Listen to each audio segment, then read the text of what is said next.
नमस्कार भक्तों, शुभ लाभ भक्ति चैनल पर आप सभी का हार्दिक स्वागत है। मेरे प्रिय श्रोतागणों, क्या आप जानते हैं कि हमारे जीवन में आने वाला भाग्य और दुर्भाग्य केवल संयोग नहीं, बल्कि हमारी भक्ति और धैर्य का प्रतिबिंब होता है। अक्सर हम ईश्वर से केवल सुख मांगते हैं, लेकिन क्या हम उस परीक्षा के लिए तैयार होते हैं जो प्रभु हमारे अहंकार को मिटाने के लिए लेते हैं। आज गुरुवार का वो पावन दिन है जब देवगुरु बृहस्पति की कृपा और भगवान विष्णु का आशीर्वाद धरती पर बरसता है। आज मैं आपके लिए लेकर आई हूँ एक ऐसी अनसुनी और भक्ति में गाथा जो आपको राजमहल के वैभव से लेकर भक्ति की उस पराकाष्ठा तक ले जाएगी जहां रंग और रूप का महत्व समाप्त हो जाता है और केवल गुणों की सुगंध बचती है। यह कहानी है सोमपुर की दो राजकुमारियों की, एक जिसे अपने दूध जैसे श्वेत वर्ण पर अहंकार था और दूसरी जिसे साक्षात नारायण की भक्ति का सहारा था। आज आप जानेंगे कि कैसे एक सांवली राजकुमारी ने 7 गुरुवार के व्रत से न केवल अपना भाग्य बदला, बल्कि काल की गति को भी मात दे दी। यदि आपके जीवन में भी अशांति है या आपको लगता है कि आपकी मेहनत का फल आपको नहीं मिल रहा, तो आज इस कथा के एक एक शब्द को अमृत समझकर ग्रहण करिएगा, क्योंकि आज की यह गाथा केवल एक कहानी नहीं, बल्कि जीवन जीने का एक दिव्य मंत्र है। आइए चलते हैं उस युग में जहां सोमपुर के वैभव के बीच भक्ति और अहंकार का वो महासंग्राम छिड़ने वाला था, जिसने स्वर्ग के देवताओं को भी धरती पर आने को मजबूर कर दिया। प्राचीन भारतवर्ष के हृदय में एक अत्यंत मनमोहक और वैभवशाली राज्य बसा था, जिसका नाम था सोमपुर। सोमपुर की सुंदरता ऐसी थी कि मानो स्वयं स्वर्ग का कोई टुकड़ा धरती पर उतर आया हो। इस राज्य के चारों ओर ऊंचे ऊंचे पर्वत थे, जिनके शिखरों पर जब सूर्य की पहली किरण पड़ती थी तो वे शुद्ध स्वर्ण के समान चमकने लगते थे। राज्य के ठीक बीचों बीच पवित्र अमृत वाहिनी नदी बहती थी, जिसका निर्मल जल कलकल करता हुआ ऐसा प्रतीत होता था मानो वह निरंतर भगवान विष्णु के चरणों को पखार रहा हो। सोमपुर की गलियां हर सुबह शुद्ध चंदन की सुगंध से महकती थी और हर घर के द्वार पर माता तुलसी का पौधा विराजमान था। इस सुंदर राज्य के अधिपति थे राजा शल्य, जो ना तो केवल एक वीर योद्धा थे, बल्कि परम धर्मात्मा और न्यायप्रिय शासक भी थे। उनके राज्य में कभी कोई भूखा नहीं सोता था और धर्म का डंका इस कदर बजता था कि अधर्म सोमपुर की सीमा में प्रवेश करने से भी कतराता था। राजा शल्य की शक्ति और उनके शांत जीवन का मुख्य आधार थी उनकी अर्धांगिनी रानी देवयानी। रानी साक्षात लक्ष्मी का स्वरूप थी। वे जितनी विदुषी थी, उतनी ही मृदुभाषी भी। राजा और रानी के जीवन का एक ही मूल मंत्र था, भगवान विष्णु और माता लक्ष्मी की अनन्य भक्ति। प्रतिदिन ब्रह्म मुहूर्त में उठकर वे श्री हरि का पूजन करते। शंख की ध्वनि से पूरा महल गुंजायमान होता और नारायण के मंत्रों का जाप करते हुए उनकी आंखों से भक्ति के अश्रु छलक पड़ते थे। उनके जीवन में सुख समृद्धि की कोई कमी नहीं थी। पर कहते हैं ना कि समय का चक्र कभी एक समान नहीं रहता। राजमहल की खुशियां तब और बढ़ गई जब वहां संतानों का आगमन हुआ। राजा रानी के घर में दो अत्यंत सुंदर राजकुमारियों ने जन्म लिया, जिनके आने पर पूरे सोमपुर में कई दिनों तक उत्सव मनाया गया और गरीबों में स्वर्ण दान किया गया। जैसे जैसे ये दोनों राजकुमारियां बड़ी होने लगी, इनके रूप और स्वभाव में एक बड़ा अंतर स्पष्ट होने लगा, जिसने भविष्य के संघर्ष की नींव रख दी थी। छोटी राजकुमारी, जिसका नाम पूजा था, वह विलक्षण सुंदरता की स्वामिनी थी। उसका वर्ण दूध के समान श्वेत था, आंखें मृग के समान बड़ी थी और जो कोई भी उसे देखता वह उसकी सुंदरता पर मोहित हो जाता था। राजा और रानी उसे साक्षात देवी का रूप मानते थे और अनजाने में ही उनका अधिक प्रेम पूजा की ओर झुकने लगा। वहीं दूसरी ओर बड़ी राजकुमारी हंसा थी। हंसा गुणों की खान थी। उसकी वाणी में सरस्वती का वास था और उसका हृदय करुणा से भरा था। परंतु विधाता ने उसे सांवला वर्ण दिया था। वह सांवले रंग की थी, जिसके कारण महल के कुछ लोग और यहाँ तक कि उसके अपने माता पिता भी मन ही मन उसे पूजा से कम आंकने लगे थे। हंसा इस बात को हृदय की गहराइयों से महसूस करती थी, लेकिन वह कभी किसी से शिकायत नहीं करती थी। वह चुपचाप अपनी मंद मुस्कान के साथ भगवान विष्णु की सेवा में लीन रहती थी। प्रिय भक्तों, वक्त अपनी गति से चलता रहा और दोनों राजकुमारियां विवाह योग्य हो गई। सोमपुर की राजकुमारियों के चर्चा सुनकर दूर दूर के राज्यों से प्रतापी राजाओं के दूत आने लगे।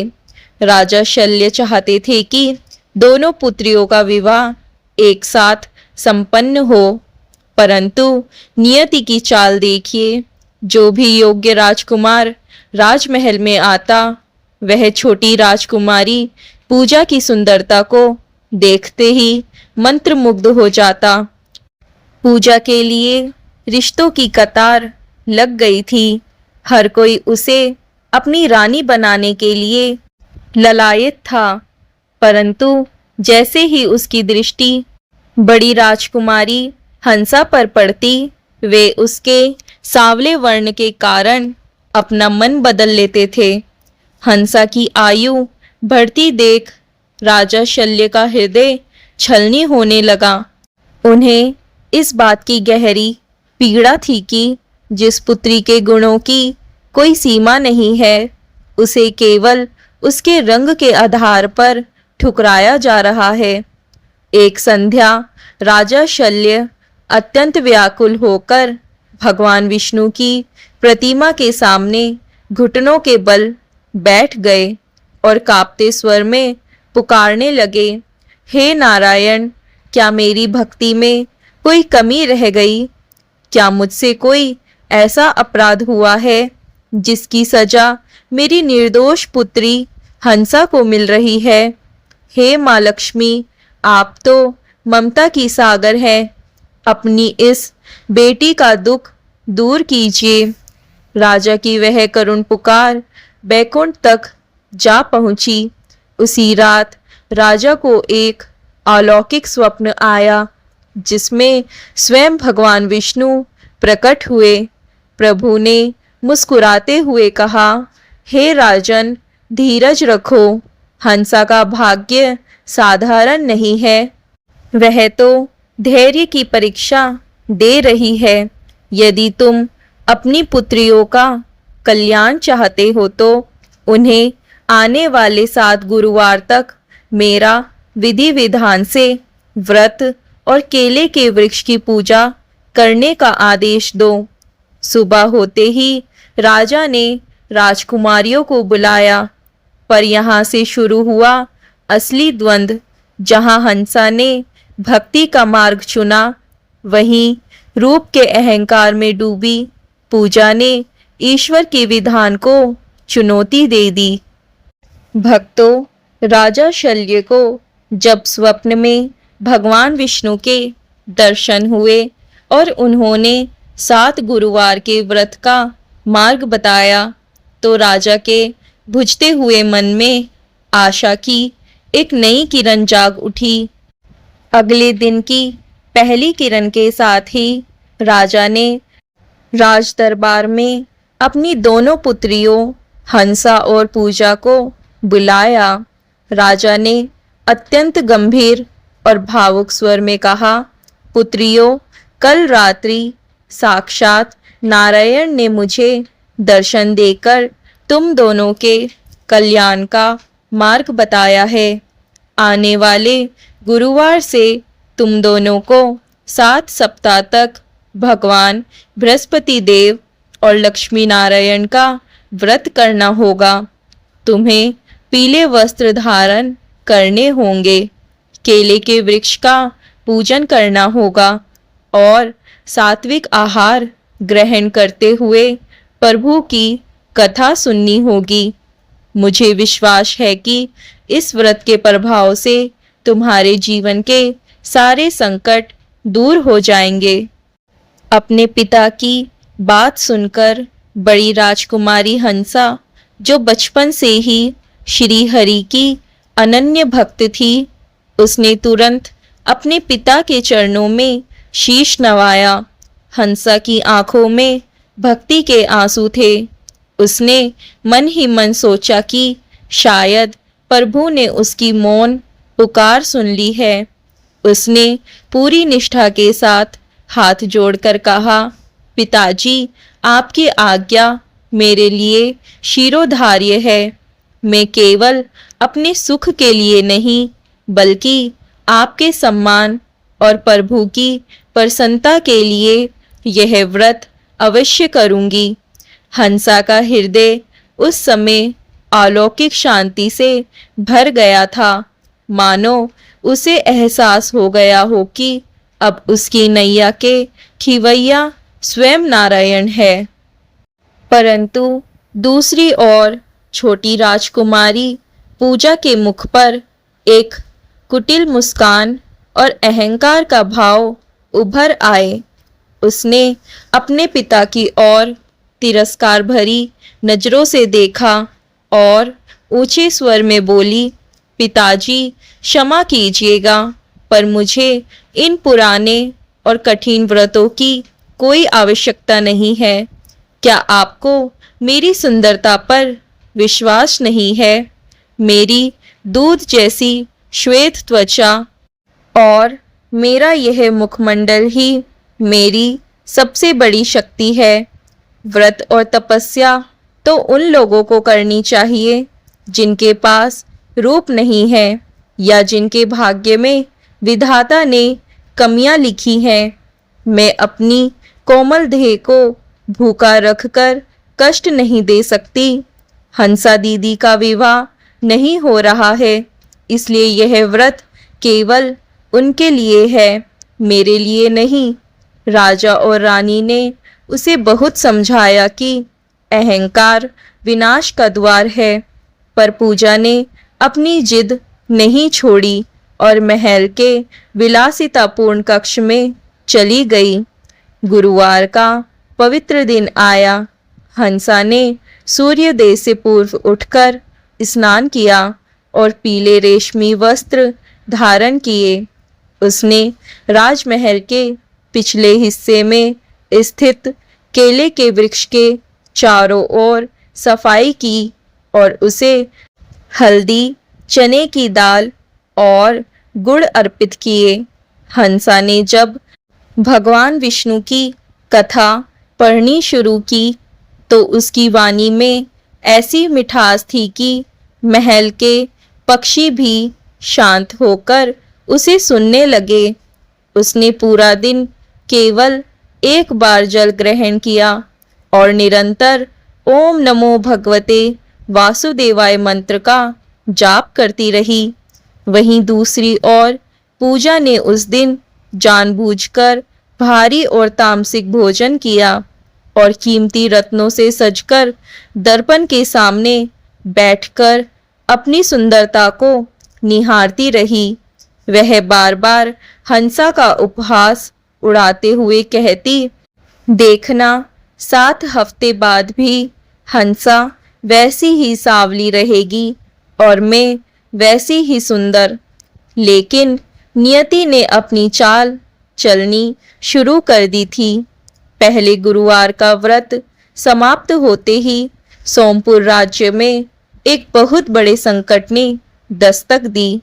पड़ोसी राज्य के एक प्रतापी लेकिन क्रूर राजा विक्रमजीत ने सोमपुर पर आक्रमण की धमकी दी और शर्त रखी कि यदि राजा शल्य अपनी सबसे सुंदर पुत्री का विवाह उससे नहीं करते तो वह सोमपुर को राख में मिला देगा। राजा शल्य संकट में पड़ गए क्योंकि वे जानते थे कि विक्रमजीत एक अधर्मी राजा है।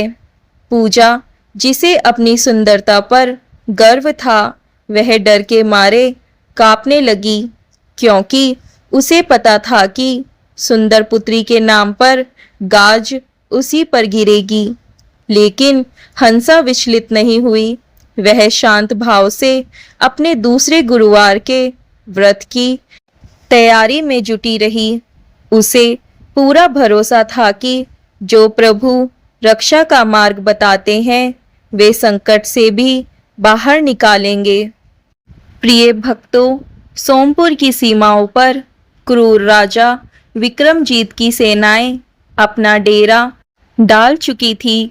पूरे राज्य में भय का वातावरण था और राजा शल्य अपनी प्रजा की रक्षा के लिए चिंतित थे। उधर राजमहल के भीतर राजकुमारी हंसा अपने तीसरे गुरुवार के व्रत में लीन थी। उसने सूर्योदय से पूर्व ही स्नान कर पीले वस्त्र धारण किए और भगवान विष्णु के ध्यान में डूब गई। हंसा का विश्वास इतना अडिग था कि उसे बाहरी युद्ध का कोई भय नहीं सता रहा था। वह मन ही मन प्रार्थना कर रही थी, हे प्रभु, आप तो सर्वशक्तिमान है। यदि मेरा व्रत और मेरी भक्ति सच्ची है तो मेरे पिता के मान और सोमपुर की असीमिता की रक्षा करना आपके हाथों में है। हंसा की इसी अनन्य भक्ति को परखने के लिए साक्षात देवताओं के गुरु भगवान बृहस्पति देव ने एक लीला रचने का निर्णय लिया। जब हंसा केले के वृक्ष का पूजन कर रही थी तभी राजमहल के द्वार पर एक अत्यंत वृद्ध और जर्जर अवस्था में ब्राह्मण आए। उनके वस्त्र फटे हुए थे, शरीर दुर्बल था और चेहरे पर गहरी भूख के निशान थे। वे ब्राह्मण कोई और नहीं, स्वयं बृहस्पति देव थे जो परीक्षा लेने आए थे। उन्होंने कांपते स्वर में पुकारा, कोई है क्या इस वैभवशाली महल में एक भूखे ब्राह्मण को थोड़ा सा अन्न और जल मिल सकता है? पूजा, जो उस समय अपने कक्ष के झरोके से अपनी सुंदरता को निहार रही थी, उसने उन ब्राह्मण को देखा और नाक सिकोड़कर दासी से कहा, इन भिखारी ब्राह्मणों को यहाँ से दूर करो। इनके फटे वस्त्रों को देखकर मेरा मन खिन्न हो रहा है। आज उत्सव का दिन है और ये भिखारी दरिद्रता लेकर यहाँ चले आए। पूजा के अहंकार ने उसे अंधा कर दिया था। वह यह पहचान नहीं पाई कि साक्षात देवगुरु उसके द्वार पर खड़े हैं। दासी ने जब ब्राह्मण को वहां से जाने को कहा तब हंसा की दृष्टि उन पर पड़ी। हंसा अपना पूजन बीच में छोड़कर दौड़ती हुई द्वार पर आई। उसने अत्यंत सम्मान के साथ वृद्ध ब्राह्मण के चरण स्पर्श किए और उन्हें स्वर्ण आसन पर बैठाया। हंसा ने विनम्रता से कहा, हे देव, आप मेरे द्वार पर आए हैं। यह मेरा परम सौभाग्य है।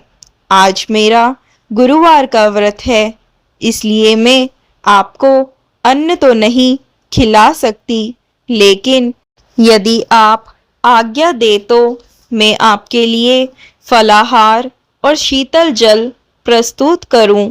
ब्राह्मण देव ने मुस्कुराते हुए कहा, पुत्री, सुना है कि तुम 7 गुरुवार का व्रत कर रही हो। क्या तुम्हें पता है कि इस व्रत का फल क्या है? क्या तुम इसे केवल अपने विवाह के लिए कर रही हो? हंसा ने सिर झुकाकर उत्तर दिया, नहीं महाराज, मैं यह व्रत अपने प्रभु की प्रसन्नता और अपने राज्य के कल्याण के लिए कर रही हूँ। विवाह तो प्रारब्ध का खेल है, पर भक्ति मेरा स्वभाव है। हंसा की निस्वार्थ वाणी सुनकर ब्राह्मण देव प्रसन्न हो गए। उन्होंने हंसा को आशीर्वाद देते हुए एक मुट्ठी पीली चने की दाल दी और कहा, पुत्री, इस दाल को मंदिर की चौखट पर बिखेर देना। जब तक तुम्हारा व्रत पूर्ण नहीं होता, सोमपुर का कोई बाल भी बाका नहीं कर पाएगा। जैसे ही हंसा ने वह दाल बिखेरी, एक चमत्कार हुआ। सोमपुर की सीमाओं के चारों ओर एक सुनहरी और अदृश्य दीवार खड़ी हो गई। राजा विक्रमजीत की सेना ने जैसे ही आक्रमण करने का प्रयास किया, उनके घोड़े और हाथी पीछे हटने लगे। उन्हें ऐसा प्रतीत हुआ मानो सामने साक्षात सुदर्शन चक्र घूम रहा हो। पूरी सेना भयभीत होकर पीछे हट गई। राजा शल्य और उनके सैनिक यह देखकर चकित थे कि बिना युद्ध किए ही शत्रु सेना पलायन कर रही है। इधर महल में पूजा ने जब यह चमत्कार देखा तो उसे लगा कि यह सब केवल एक संयोग है। उसने हंसा का उपहास उड़ाते हुए कहा, दीदी, यह तुम्हारी भक्ति नहीं बल्कि हमारे सैनिकों का पराक्रम है। तुम व्यर्थ में इन बूढ़े ब्राह्मणों की सेवा में समय नष्ट कर रही हो। लेकिन पूजा की बातों का हंसा पर कोई प्रभाव नहीं पड़ा। उसने अपनी कथा पूरी की और गरीबों में पीले वस्त्र दान किए। उस रात पूरे सोमपुर को एक ऐसी शांति का अनुभव हुआ जो पहले कभी नहीं हुआ था। परंतु असली संकट अभी टला नहीं था। राजा विक्रमजीत ने अब बल की जगह छल का सहारा लेने की योजना बनाई। उसने एक मायावी तांत्रिक को सोमपुर भेजा ताकि वह राजमहल के भीतर प्रवेश कर हंसा के व्रत को खंडित कर सके। भक्तों, सोमपुर की सीमाओं पर जब राजा विक्रमजीत की सेना हार मानकर पीछे हटने लगी तो उस अधर्मी राजा ने क्रोध में आकर अपने सबसे शक्तिशाली और मायावी तांत्रिक काल भैरव को बुलाया। काल भैरव के पास ऐसी शक्तियां थी जो किसी का भी रूप बदल सकती थी और किसी के भी पुण्य को नष्ट कर सकती थी। विक्रमजीत ने आदेश दिया, जाओ और उस राजकुमारी हंसा का वह गुरुवार का व्रत भंग करो जिसकी शक्ति हमारी सेना को रोक रही है। यदि उसका व्रत टूटा तो सोमपुर का रक्षा कवच अपने आप गिर जाएगा। इधर राजमहल में चौथे गुरुवार का आगमन हुआ। हंसा ने अपनी नियमावली के अनुसार ब्रह्म मुहूर्त में उठकर स्नान किया और भगवान विष्णु के विग्रह के सामने दीप प्रज्वलित किया। उधर तांत्रिक काल भैरव ने अपनी माया से सोमपुर की रानी देवयानी का रूप धारण कर लिया और हंसा के कक्ष में प्रवेश किया। मायावी रानी ने बड़े ही प्रेम से हंसा के सिर पर हाथ फेरा और कहा, पुत्री, तुम कब तक भूखी रहोगी? देखो, राजा विक्रमजीत की सेना वापस चली गई है। अब इस कठिन व्रत की कोई आवश्यकता नहीं है। मैं तुम्हारे लिए विशेष रूप से बना हुआ स्वादिष्ट पकवान और खीर लेकर आई हूँ। अपनी माँ की ममता का मान रखो और थोड़ा सा भोजन ग्रहण कर लो। हंसा, जो अपनी माता का बहुत सम्मान करती थी, वह एक पल के लिए दुविधा में पड़ गई। उसने देखा कि माँ की आंखों में नकली ममता थी, पर हंसा का हृदय जो नारायण की भक्ति से शुद्ध हो चुका था, उसे कुछ खटकने लगा। उसने गौर किया कि माँ के गले में तुलसी की वह माला नहीं थी जो सदा वे धारण करती थी। हंसा ने मुस्कुराते हुए कहा, माता, भगवान का व्रत बीच में छोड़ना धर्म के विरुद्ध है। यदि शत्रु सेना चली गई है तो यह प्रभु की ही कृपा है। आप कृपया इसे मंदिर में रख दे। मैं पूजा समाप्त करके ही कुछ ग्रहण करूंगी। तांत्रिक ने जब देखा कि उसकी ममता वाली चाल काम नहीं कर रही, तो उसने अपना रूप बदला और एक भयंकर आंधी का रूप ले लिया। महल के भीतर काले बादल उमड़ने लगे और बिजली कड़कने लगी। पूजा, जो अपने कक्ष में बैठी थी, वह डर के मारे चिल्लाने लगी और अपनी सुंदरता को बचाने के लिए छिप गई। लेकिन हंसा विचलित नहीं हुई। उसने अपने हाथ में जल लेकर बृहस्पति देव का ध्यान किया और उस जल को चारों ओर छिड़क दिया। जैसे ही वह पवित्र जल तांत्रिक की माया से टकराया, सारा अंधकार छट गया और तांत्रिक काल भैरव अपनी असली और कुरूप अवस्था में प्रकट हो गया। तांत्रिक ने क्रोध में आकर हंसा पर प्रहार करना चाहा, लेकिन तभी राजमहल के प्रांगण में स्थित उस केले के वृक्ष से एक दिव्य और सुनहरी ज्योति निकली। वह ज्योति इतनी प्रबल थी कि तांत्रिक की आंखें चौंधिया गई। उस ज्योति के बीच से साक्षात भगवान विष्णु और माता लक्ष्मी का एक सूक्ष्म रूप प्रकट हुआ। प्रभु ने अपनी उंगली से एक दिव्य संकेत किया और वह तांत्रिक पत्थर की मूर्ति में बदल गया। हंसा यह अद्भुत दृश्य देखकर भाव विभोर हो गई और दंडवत प्रणाम करने लगी। उसी समय महल के दूसरे कोने में एक और घटना घट रही थी। पूजा, जो अहंकार में डूबी रहती थी, उसने देखा कि उस दिव्य ज्योति की एक किरण उसके कीमती दर्पण पर पड़ी। वह दर्पण जिसमें वह दिन रात अपना रूप निहारती थी, अचानक चटक कर टूट गया।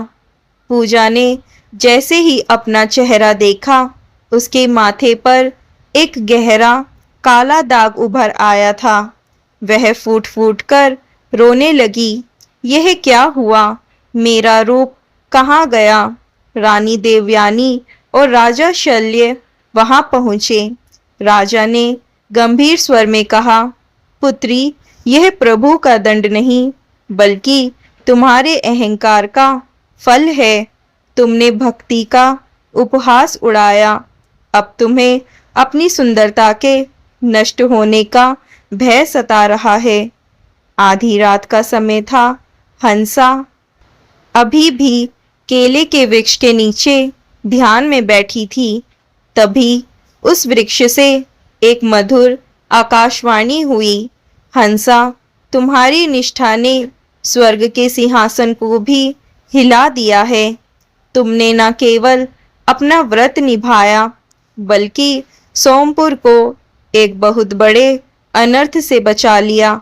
परंतु अभी 3 गुरुवार शेष है और अंतिम परीक्षा सबसे कठिन होगी। उस दिन तुम्हें वह निर्णय लेना होगा जो किसी साधारण मनुष्य के बस की बात नहीं है। भक्तों, राजमहल के उस टूटे हुए दर्पण के सामने खड़ी पूजा फूट फूट कर रो रही थी।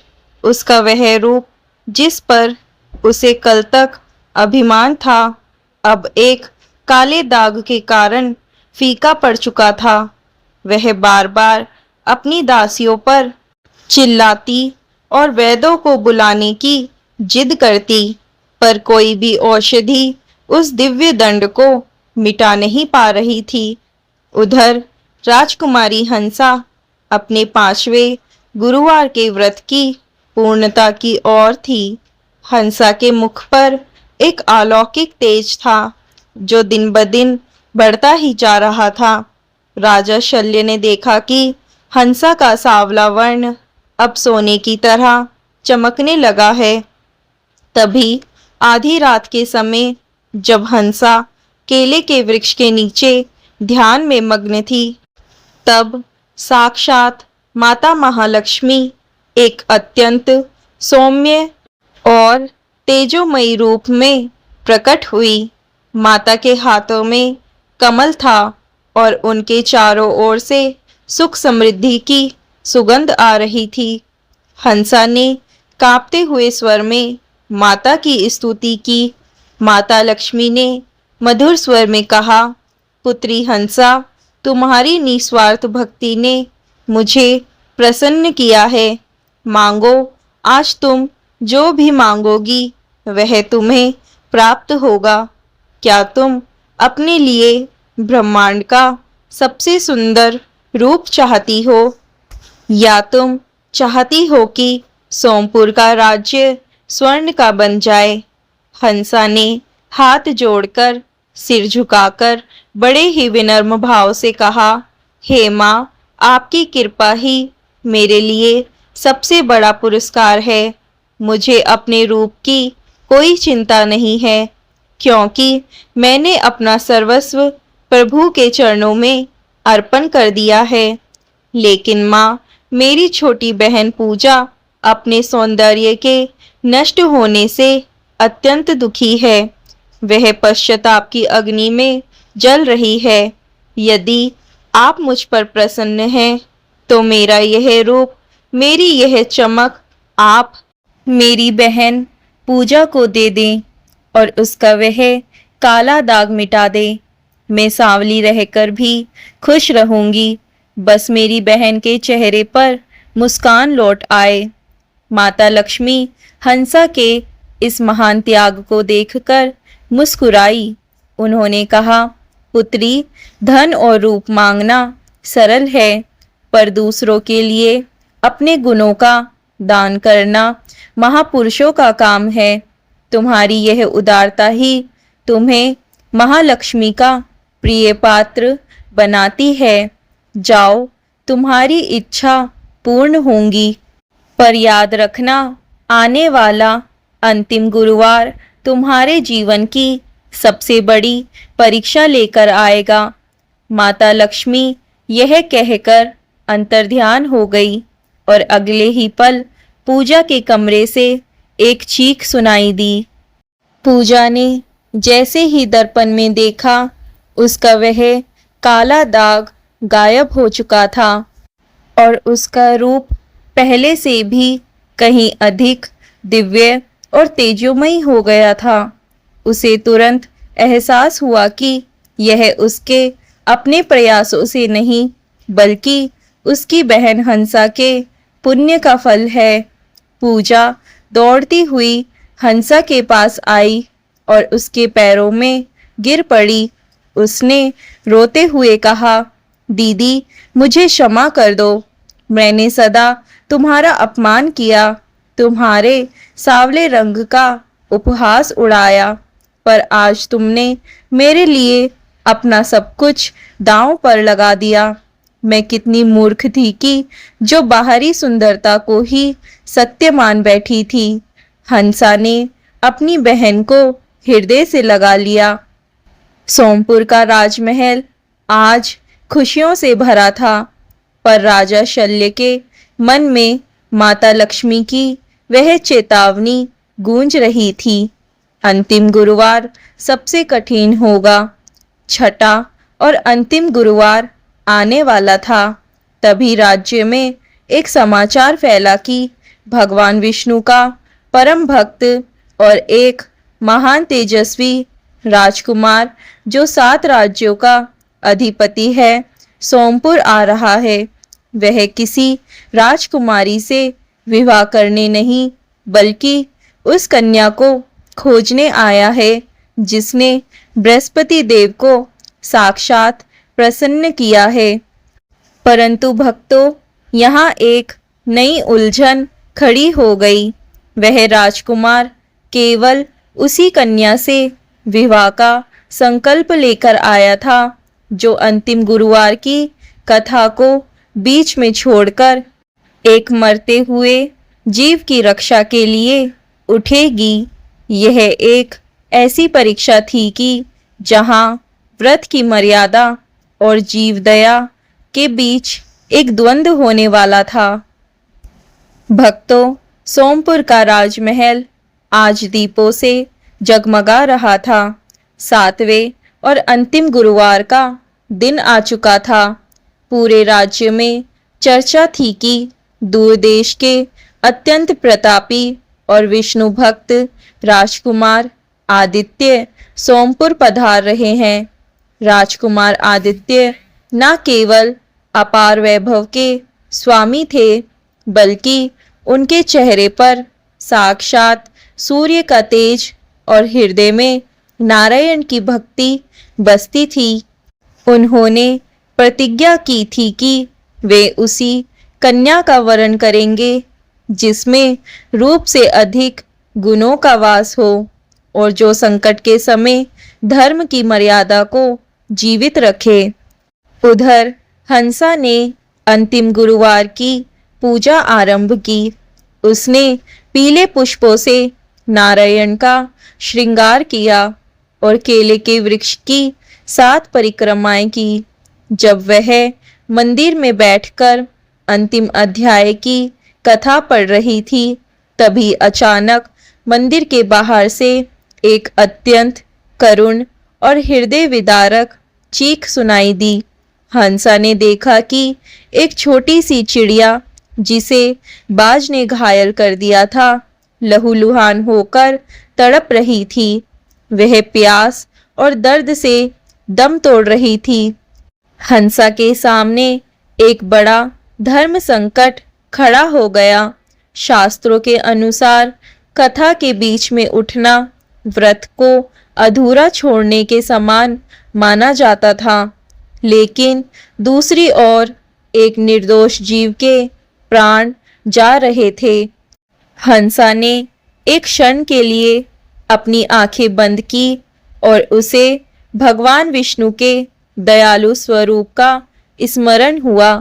उसने सोचा, यदि मैं कथा पढ़ती रही और यह जीव मेरे सामने प्राण त्याग दे तो ऐसी भक्ति का क्या लाभ।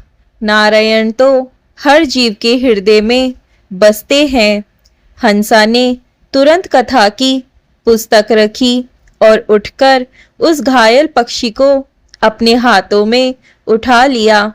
उसने अपने कलश का पवित्र जल उसी पक्षी को पिलाया और अपनी साड़ी का कोना फाड़कर उसके घावों पर पट्टी बांधी।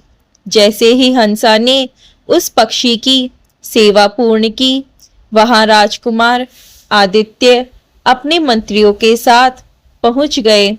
उन्होंने हंसा को उस घायल पक्षी की सेवा करते देखा। पूजा जो पास ही खड़ी थी, उसने डरते हुए कहा, दीदी, आपने कथा बीच में छोड़ दी, अब आपका व्रत खंडित हो जाएगा। लेकिन तभी एक चमत्कार हुआ। वह घायल पक्षी अचानक एक दिव्य प्रकाश में बदला और वहां साक्षात भगवान बृहस्पति देव प्रकट हुए।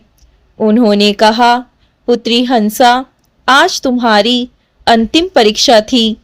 तुमने विधि से ऊपर करुणा को रखा और यही सच्ची भक्ति है।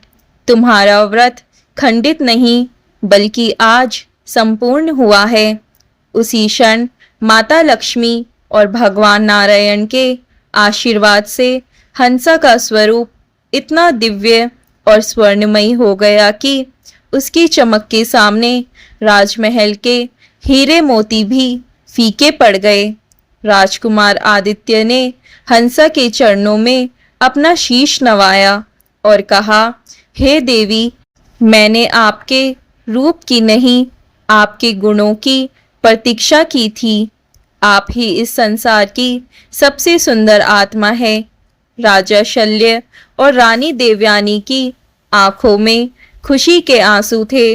उन्होंने धूमधाम से हंसा का विवाह राजकुमार आदित्य से और पूजा का विवाह राजकुमार के छोटे भाई से संपन्न कराया। पूजा ने जीवन भर के लिए अपना अहंकार त्याग दिया और हंसा के बताए भक्ति के मार्ग पर चलने लगी। सोमपुर राज्य में घोषणा की गई कि हर गुरुवार को भगवान विष्णु और माता लक्ष्मी की यह कथा सुनाई जाएगी, ताकि लोग जान सके कि सच्ची सुंदरता चेहरे में नहीं बल्कि दयालु हृदय में होती है। तो मेरे प्रिय भक्तों, यह थी श्री लक्ष्मी नारायण और गुरुवार व्रत की वह महिमा जो हमें सिखाती है कि भगवान केवल फूलों और प्रसाद से प्रसन्न नहीं होते, वे प्रसन्न होते हैं हमारे त्याग और सेवा से। जिस प्रकार हंसा ने अपनी बहन के लिए अपना रूप त्यागा और एक पक्षी के लिए अपना व्रत दांव पर लगाया, उसी प्रकार यदि हम भी अपने जीवन में दूसरों की मदद करेंगे तो साक्षात नारायण हमारे घर में वास करेंगे। हमारी भगवान विष्णु से यही प्रार्थना है कि आपके घर में सुख शांति और अखंड लक्ष्मी का सदा वास हो।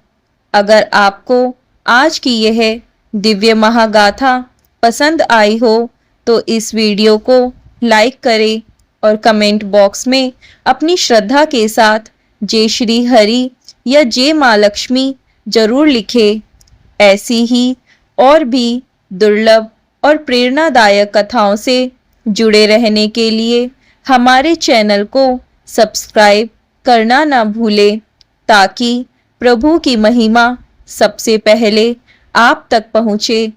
इस कथा को अपने मित्रों और परिवार के साथ साझा करें, क्योंकि धर्म का प्रचार करना भी प्रभु की सेवा के समान है। तब तक के लिए जय बृहस्पति देव, जय हो लक्ष्मी नारायण भगवान की। धन्यवाद।